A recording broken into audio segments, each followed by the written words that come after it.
This is the 5-Minute Youth Devotional Reading with Alex Sarria.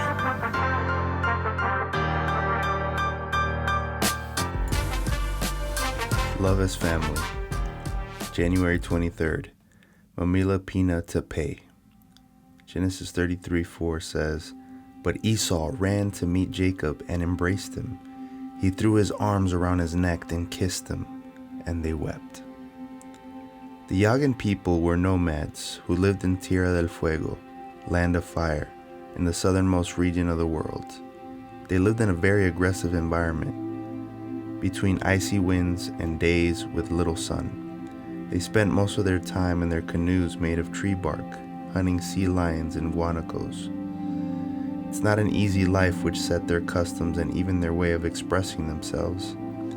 In their language, Hausikuda, we find one of the longest and most difficult words to translate, Mamihlapinatapei.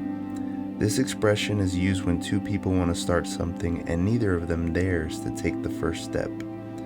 The account of Genesis 33 is a long Mamihlapinatapei.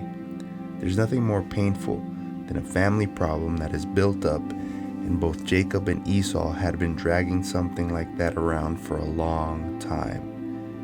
Inheritances usually generate tension, and in this case, this disagreement was not insignificant. One insisted that the other had sold him his birthright, and the other that the first was a thief who had used legal tricks to snatch what was rightly his.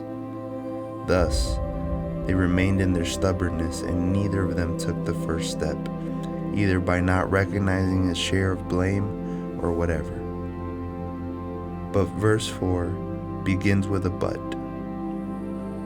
Interesting, because the buts are usually the main causes of Mamihlapinatapei. The buts enslave us and inhibit us. They paralyze our progress.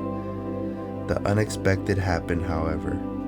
Esau, the brave hunter, the out-of-control meat-eater, the hairy, red-haired, and violent one, broke in action. It's a spectacular but that changed the history of two tribes, because family quarrels become tribal and brought them back to being brothers. Imagine that mass of red hair on Jacob's neck, the embrace of giant and the kiss of affection. This story could not end any other way than with tears of joy, tears of reconciliation, tears of comfort.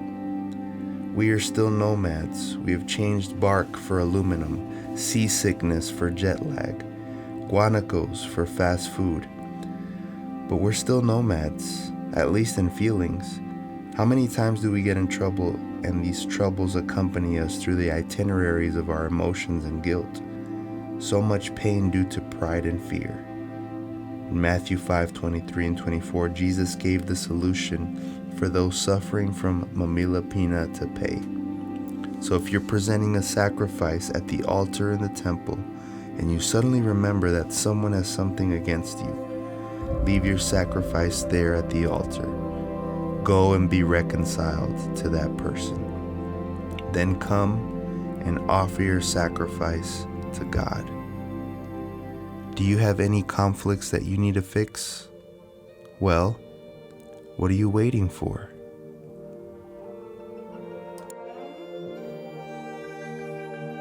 Thank you guys so much for tuning in. If this was helpful for you, please share it with a friend.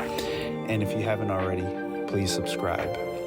Always remember this: walking with God is the greatest thing you could ever do.